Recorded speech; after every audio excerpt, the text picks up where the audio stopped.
Assalamualaikum warahmatullahi wabarakatuh. Selamat siang. Yang saya hormati dosen penguji uji kinerja pendidikan profesi guru dalam jabatan Kementerian Agama batch 3 tahun 2025. Perkenalkan, nama saya Agus Susanto SPDI, guru pendidikan agama Islam dan budi pekerti di SMK Insan Mulia Informatika.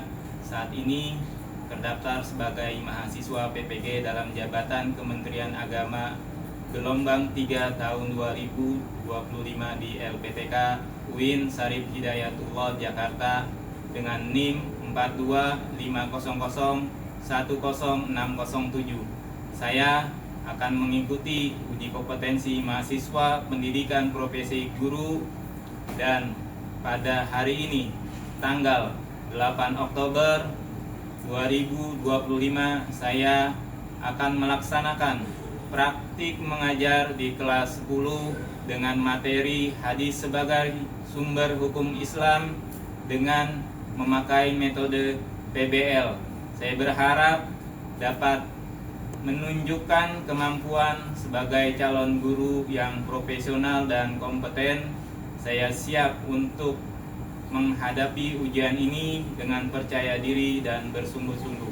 Terima kasih. Wassalamualaikum warahmatullahi wabarakatuh. Assalamualaikum warahmatullahi wabarakatuh. Waalaikumsalam warahmatullahi wabarakatuh. Selamat pagi anak-anakku sekalian. Pagi, Pak. Oke, baik. Hari ini kita akan mempelajari tentang materi kalian itu untuk memperhatikan ya. Yang pertama itu nanti setelah materi yang sudah saya jelaskan nanti ya, supaya bisa dipahami. Paham ya? Oke, silakan sebelum mulai tolong ketua kelas untuk berdoa dulu. Mari teman-teman, sebelum belajar sebaiknya kita membaca doa terlebih dahulu. Membaca doa menurut agama dan kepercayaan masing-masing. Doa dimulai. Selesai. Memberi salam. Assalamualaikum warahmatullahi wabarakatuh. Waalaikumsalam warahmatullahi wabarakatuh. Oke, baik, saya absen dulu. Fardan Hadir. Ladira, Muhammad Arfa, Hadir, Pak. Muhammad Rasyaditya,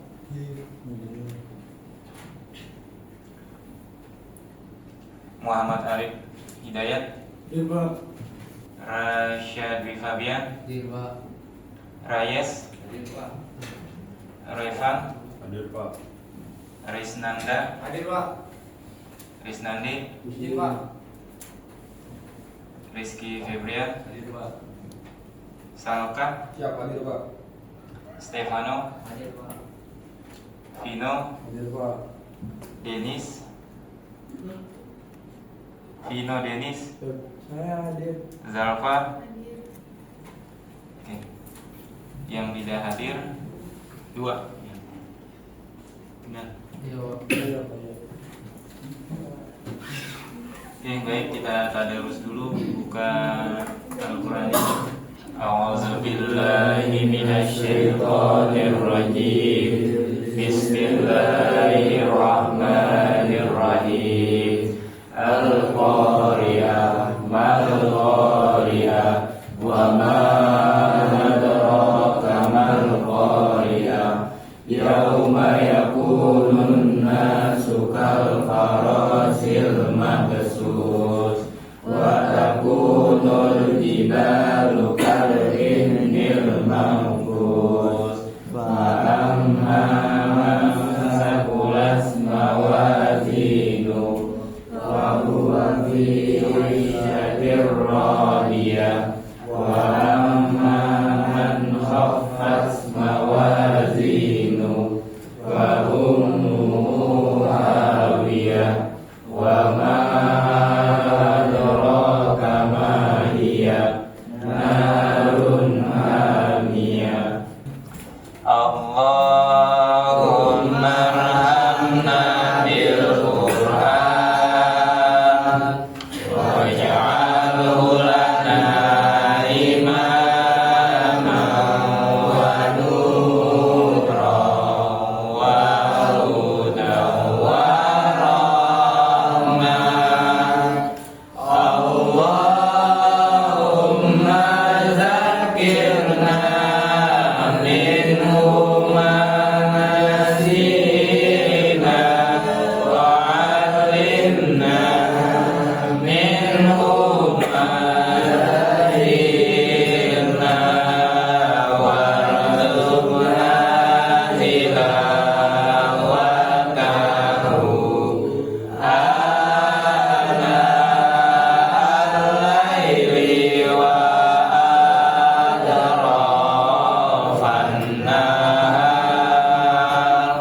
waj'alhu lana hujjatan ya rabbal alamin. Baik, terima kasih. Mudah-mudahan apa yang kita baca pada hari ini bisa memberikan keberkahan bagi kita semua, wabil khusus di dunia dan di akhirat. Amin ya robbal alamin. Oke, sebelum itu saya akan menyapa kalian semua. Gimana kabar kalian semuanya? Alhamdulillah.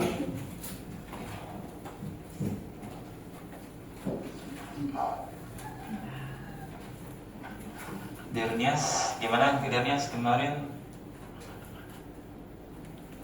Nggak hadir? Sakit Pak, Sakit. Oke. Sakit apa Dirnias? pusing ngomong. Pusing sama ya, mudah-mudahan. Selamat Arfan Rizkullah. Gimana kabarnya hari ini? Alhamdulillah baik, Pak. Alhamdulillah baik. Semangat pada hari ini mengikuti pelajaran saya. Semangat. Udah persiapan, sudah saya kasih materinya sebelumnya kan? Ya, sudah dibaca semuanya? Ya, alhamdulillah. Jadi nanti tinggal penjelasan dari saya saja ya. Oke, terima kasih aja ya. Kalian siapkan handphone kalian. Ya, kita nanti ke Mentimeter. Silakan. Ya, silakan kalian tulis apa yang kalian ya, Islam sebagai pedoman syar, asal atau dasar hukum Islam. Ini saya nggak paham. Nah, kalau dikatakan dasar-dasar hukum itu ya. Ya ini sumber hukum Islam ya, pedoman hukum Islam yang pertama adalah Al-Quran ya. Al-Quran. Kedua adalah hadis. Ketiga ijma ulama, kesepakatan para ulama. Yang keempat adalah kias, hukum kias ya, dari segala sesuatu yang terjadi ya di zamannya Nabi ya, terjadi di saat ini. Nanti ada pengkiasan ya. Ada kita samakan dengan kejadian-kejadian yang waktu itu pada zaman Nabi. Yang hukum sekarang ya itu belum ada. Banyak perubahan-perubahan zaman yang bisa terjadi dari keputusan-keputusan syar'i ya. Hukum-hukum Islam itu bukannya fleksibel ya, tapi kebutuhan di zaman sekarang. Hadis adalah pedoman hidup setelah Al-Quran. Yang pertama yang harus difahami adalah ya, Nabi Muhammad adalah uswah. Di Rasulillahi uswatun hasanah. Liman kana yarjullah wal yawmal akhir wa zakarallaha katsiran. Sesungguhnya telah ada pada diri Rasulullah SAW ya, suri tauladan yang baik bagi kalian ya. Laqad kana lakum ya, bagi kalian, yaitu bagi orang yang mengharapkan rahmat Allah dan kedatangan hari kiamat, dan dia banyak berzikir kepada Allah Subhanahu wa taala.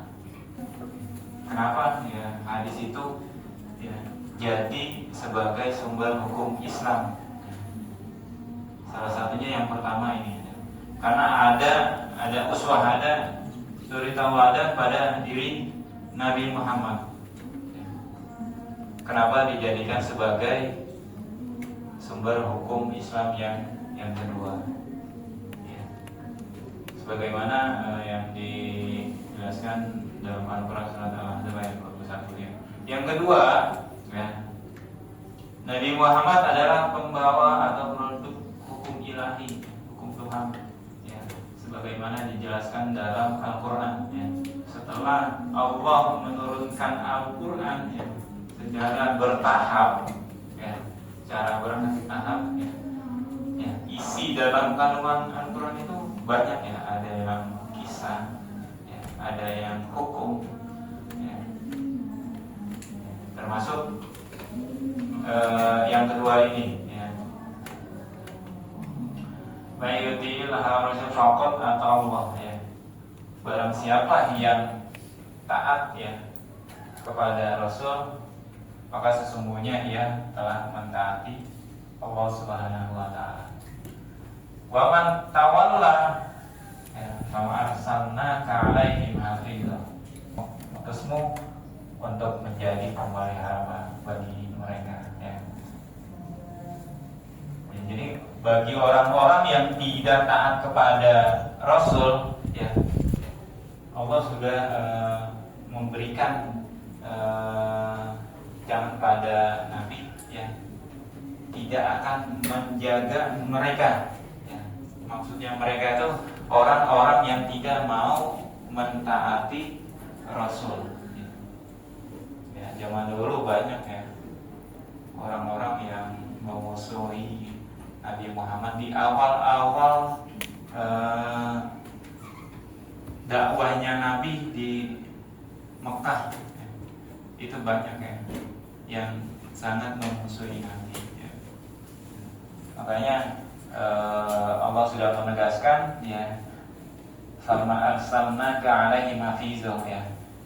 Nabi itu tidak akan menjadi seorang penjaga, ya, nggak akan mengurusin orang-orang yang tidak taat kepada Nabi, tidak akan, ya, menjaga. Kalau emang nggak mau taat, ya, kalau emang mau dijaga, ya ikuti, ya, apa anjuran-anjuran yang dikatakan oleh Nabi Muhammad SAW. Ya. Yang ketiga adalah Nabi Muhammad sebagai penyempurna akhlakul kalimat, sebagaimana dijelaskan dalam sebuah hadis, innama bu'istu liutammima makarimal akhlak. Sesungguhnya aku diutus untuk menyempurnakan kemuliaan akhlak. Riwayat Al-Baihaqi dari Abu Hurairah radhiyallahu anhu. Ini yang ketiga, ya, pendahuluan di mana hadis itu bisa menjadi sumber hukum yang kedua, ya, dalam Islam. Ya, ini merupakan pedoman, ya, bagaimana kita bisa memahami kenapa sih hadis, ya, jadi pedoman atau jadi sumber hukum Islam. Ya, salah satunya 3 ini, ya, yang saya rangkum, ya, yang bisa menjadikan pertimbangan bagi kalian untuk mempelajari hadis, ya, dan mempelajari sumber hukum Islam, ya. Ya, salah satunya adalah hadis.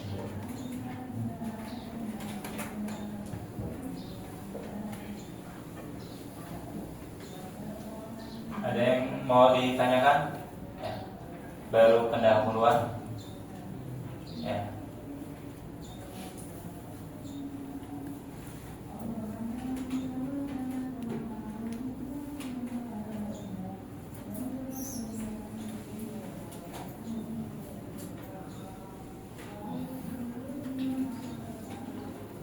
Ini pengertian hadis, ya. Ada yang bisa baca? Fatir? Bisa? Zalfa? Yang dari MTS siapa? Zalfa? Sasa? Dari mana Sasa? Dari MTS? Bisa dari MTS? Mana dari MTS? Stefano dari MTS bisa baca? Nggak ada yang Ada kayak Ya, nggak ada harokatnya ya? Iya Pak. Ya, nggak ada tanda bacanya. Ada tanda bacanya. Ya, emang seperti itu. Ya. Ini pengertian hadis. Ya. Saya mengambil dari sebuah sebuah literasi ya. Ta'riful hadis fil lughah ya. Pengertian hadis ya, secara bahasa ya. Ta'riful hadis fil lughah ya. Huwa al-kalamu an-najid ya. Di bawah ada tuh ya. Adalah tutur kata yang dihasilkan ya. Apa?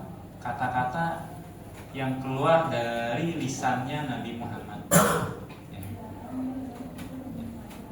Huwa al-kalamu an-najid ya. Mudahnya ya, mengeluarkan sebuah kata atau sekelompok kata ya. Jadi ada kadang Nabi itu mengucapkan itu sedikit ya, cuma darul fasad ya. Tinggalkan yang jelek ya. Kadang ada ya. Kata-kata Nabi itu kadang-kadang keluarnya sedikit ya, nggak banyak, tapi maknanya dalam ya, yang dikatakan dalam ya. Yang dikatakan dalam ya. Ya. Dari kata hadis adalah sumber utama ya. Fahuwa masdarur ra'isi al-wahidi ya. Sumber utama dan satu-satunya di mana sunnah Nabi Sallallahu Alaihi Wasallam ya, didirikan berdasarkan kepadanya ya. Wa huwa kullu ma warada an khatimil mursalin sayyidina wa sayyidil bashar ajma'in ya. Dan itu semua disebutkan ya, berasal dari penutup para nabi sayyidina, gustinya kita, sayyidil mursalin ajma'in ya, sayyidil bashar ajma'in ya, gustinya seluruh umat manusia, Muhammad an-Nabi al-Ummi al-Karim ya. Nabi Muhammad seorang nabi yang ummi, yang tidak bisa baca dan menulis. Min qaulin au fi'lin au takririn ya. Dari perkataan, dari perbuatan, atau dari ketetapan, termasuk diamnya Nabi itu bisa menjadikan sebagai sumber hukum Islam ya.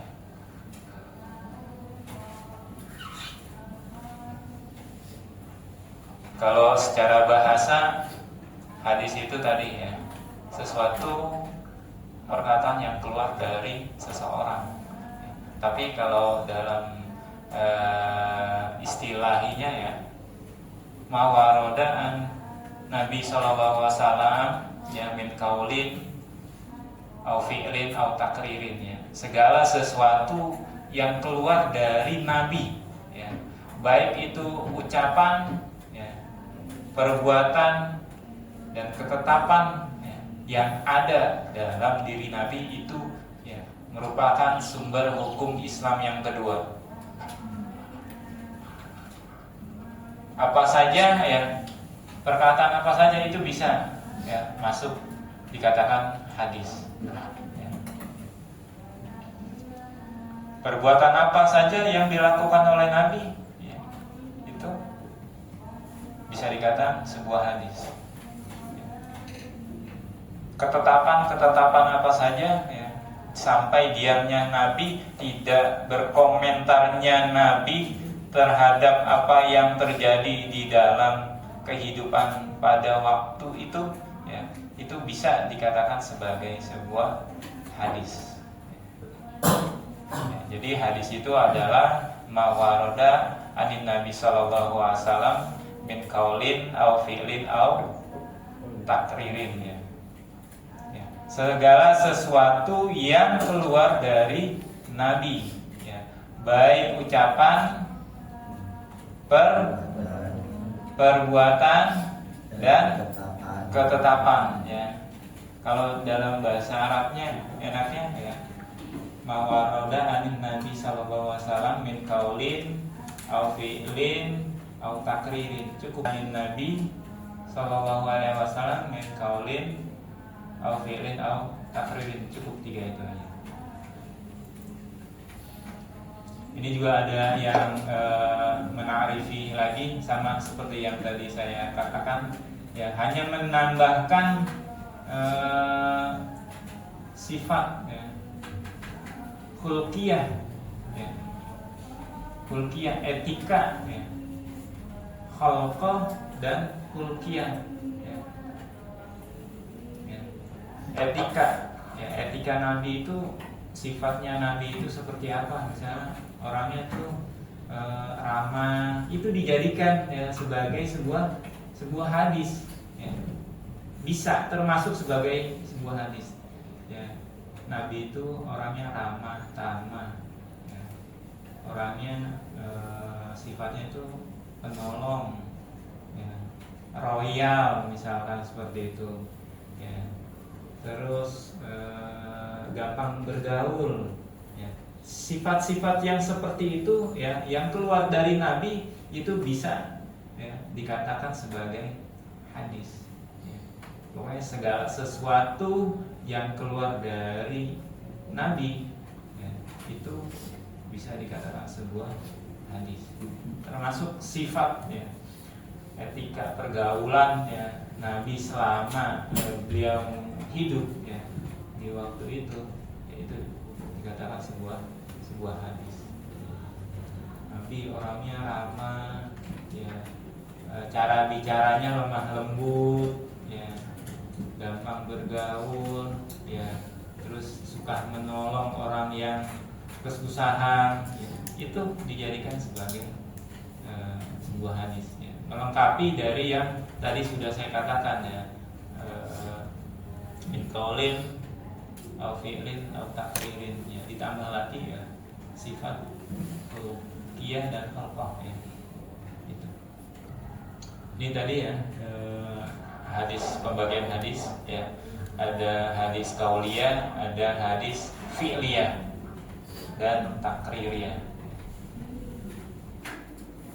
Yang pertama ya, wal hadisu yang qasimu ila iddatil aqsam ya. Hadis ya itu terbagi dengan beberapa bagian ya. Awalan yang pertama adalah al-qauli ya, yang sebangsa perkataan ya. Tadi sudah ada dalam definisi ya, min qaulin fi'lin takririyah. Yang pertama adalah qauli ya, sebangsa ucapan ya. Wa huwa al-kalmu allazi jaro ala lisani Rasulillah ya, yang keluar ya, perkataan, ucapan yang keluar dari lisannya Nabi Muhammad SAW ya.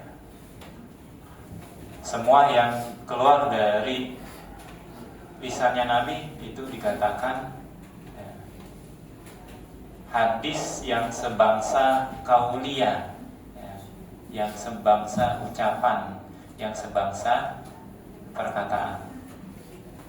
Ini ya, yang pertama ya awalan qauli ya. Terus yang kedua nih sanian ya hadisul fi'li ya. Wa huwa ayam tilu nakil fi'lan au amalan ya au tasrifan faqad qoma bihi an-nabiyyu amamah fi mauqifi ma au jalasati ma ya. Yaitu perpindahan dari gerakan ya, fi'lan perbuatan atau gerakan, amal atau perbuatan juga ya, tindakan ya, au tasrifan ya, atau gerakan-gerakan ya, apa yang Nabi lakukan ya, dari perbuatan ya, atau kegiatan ya, atau bentuk apa yang keluar dari Nabi itu ya masuk dalam kategori yang kedua, yaitu hadis yang sebangsa pekerjaan atau perbuatan ya, atau bentuk ya.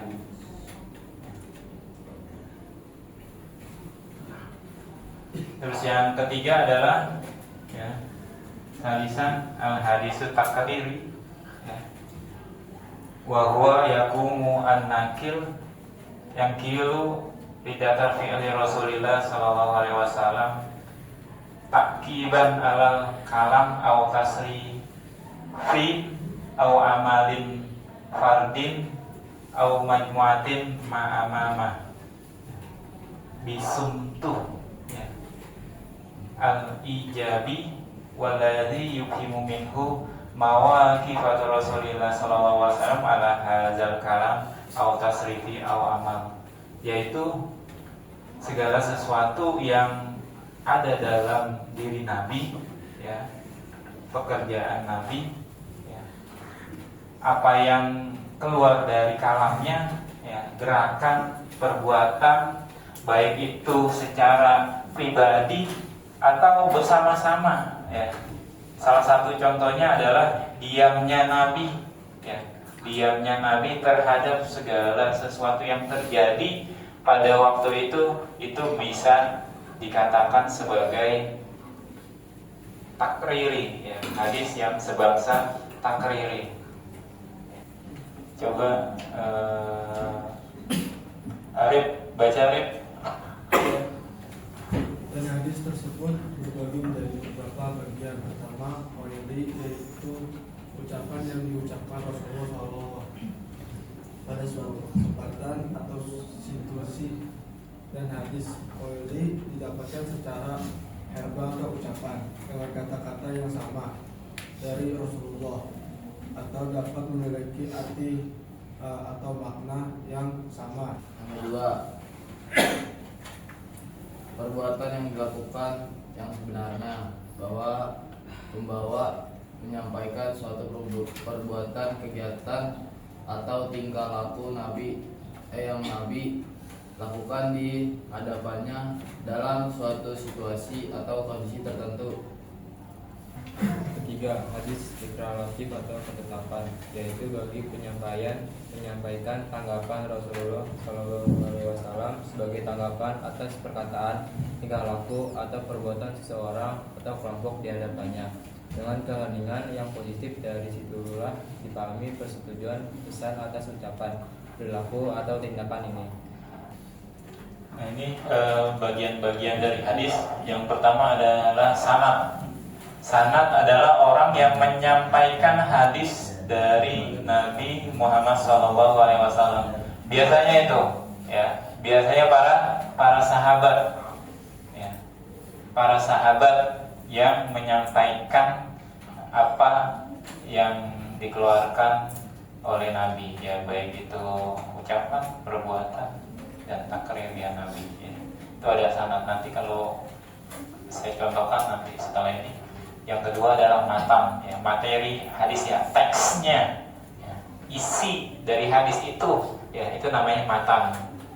Nah, yang ketiga dan sahih adalah orang yang meriwayatkan hadis, ya, biasanya ulama, ya. Biasanya kita kalau di bawah hadis itu ada riwayat Bukhari, Muslim, ya, Abu Daud, ya, itu yang dikatakan rawi, ya, rawi. Ya. Ini fungsi hadis, ya, sebagai yang pertama adalah sebagai penjelas dari Al-Quran yang umum, contohnya ayat-ayat sholat, ya, baik dalam tata caranya maupun jumlah bilangannya di Al-Quran itu kan tidak tidak secara terperinci dijelaskan, tapi dengan hadis ini ya dijelaskan secara terperinci. Yang kedua adalah untuk memperkuat pernyataan yang ada dalam Al-Quran, seperti pernyataan Al-Quran, barang siapa yang diantara kalian melihat bulan, ya, maka berpuasalah. Ya. Yang ketiga adalah menerangkan maksud tujuan ayat yang ada dalam Al-Quran. Ya, ayat-ayat Al-Quran yang biasanya masih global, masih umum, ya, tapi lebih dijelaskan lagi secara spesifik lagi. Itu fungsi dari hadis yang ketiga. Ya. Yang keempat adalah menetapkan hukum baru, ya, dalam kehidupan kita, ya. Hukum-hukum baru yang tidak ada di dalam Al-Quran, nanti ada rentetannya dijelaskan lagi di hadis. Ya, mungkin di Al-Quran tidak ada, ya. Nanti hadis sebagai sumber hukum Islam yang kedua nanti akan menjelaskan. Ini yang terakhir, macam-macam hadis. Ya, ada hadis sahih, ada hadis hasan, ada hadis dhaif, ada hadis maudhu. Ya. Ini yang biasa dipakai adalah hadis sahih dan hasan. Kalau hadis-hadis dhaif biasanya dipakai itu sebagai apa namanya ya, sebuah pentauqitan, ya, ada penguatnya untuk ibadah, ya. Biasanya seperti itu. Ya, mungkin ada sebuah hadis, ya, yang meriwayatkan tentang keutamaan sholat, ya. Itu biasanya seperti itu, ya. Sebagai penguat aja, sebagai supaya kita, ya, umat Islam itu, ya, bisa melaksanakan ibadah-ibadah, ya, dengan kegiatan yang lebih, gitu, ya. Ada gironya, ada semangatnya, ya. Misalkan ada sebuah hadis yang menerangkan tentang sholat duha, ya, yang bisa menghasilkan atau menambahkan rizki, ya. Walaupun hadisnya hadis dhaif, ya, biasanya para ulama itu tetap memakainya, ya. Tapi untuk menambah kesemangatan kita umat Islam itu untuk beribadah, ya. Itu, ya, hadis sahih, ya, hadis mutawatir adalah hadis yang diriwayatkan oleh banyak perawinya, ya, sanadnya banyak, ya, perawinya banyak, ya. Imam Bukhari, Imam Muslim, Abu Daud, ya, meriwayatkan satu hadis yang sama, ya. Itu namanya hadis mutawatir. Hadis masyhur sama juga diriwayatkan oleh banyak, ya, 2 orang atau lebih, ya. Terus hadis ahad hanya diriwayatkan oleh 1, ya, perawi saja, ya. Itu juga bisa, ya. Misalkan, ya, satu hadis A, ya, diriwayatkan cuma 1, ya. Terus sanadnya pun cuma 1, ya, bisa. Selanjutnya saya minta kalian browsing di HP kalian, ya, untuk mencari sebuah hadis tentang jual beli, ya. Tolong ditulis, terus ditulis juga isi kandungannya apa, ya. Hadis tersebut kandungan isi hadis tersebut menceritakan tentang apa, ya. Silakan nanti di buku ditulis hadisnya siapa, perawinya siapa, ya.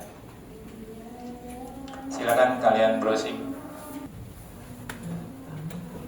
Kemudian bisa dikumpulkan di depan.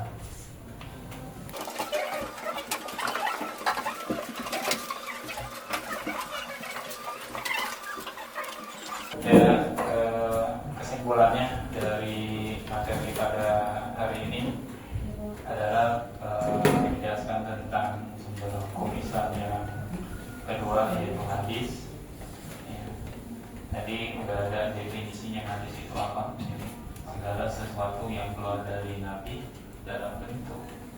ucapan, perkataan, ya, perbuatan atau tingkah laku. Terus ada yang ketiga adalah takriri. Ada ulama lain yang menambahkan ya etika, ya, perilaku Nabi, ya, itu bisa dijadikan sebagai sebuah hadis. Ya. Tadi ada pembagian hadis, ada tiga ya, dari kauli, fi'li, takriri. Ya, itu juga pembagian dari hadis lagi ya, ada sana, ada mata, ada rawi. Ya, itu ya, ketiga itu. Ya, saya berharap kalian ya jangan sampai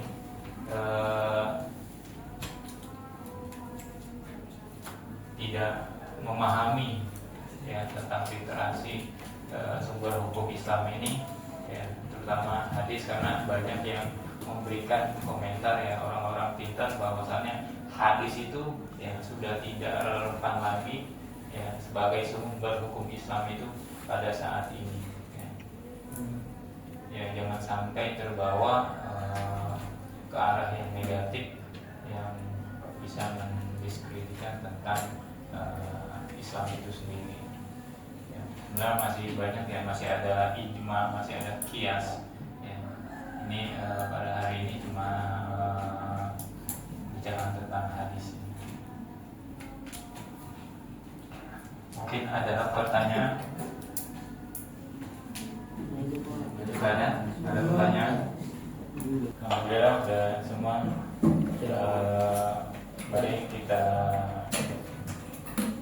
akhiri pembelajaran pada pagi hari ini. Mudah-mudahan bisa memberikan pengetahuan bagi kalian semua tentang hadis, bisa memberi kemanfaatan juga bagi kalian ke depannya. Ya, sebenarnya banyak yang harus kita pelajari tentang hadis ini. Baik, mari kita tutup aja. Mudah-mudahan kedepannya kita bisa lebih baik lagi. Terima kasih. Assalamualaikum warahmatullahi wabarakatuh. Waalaikumsalam warahmatullahi wabarakatuh. Sebelum selesai, balik lagi ke kelas bawah. Tolong Termias untuk doa penutup. Mari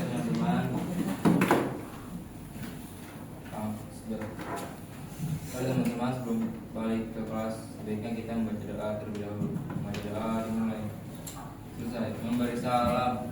Assalamualaikum warahmatullahi wabarakatuh. Waalaikumsalam warahmatullahi wabarakatuh.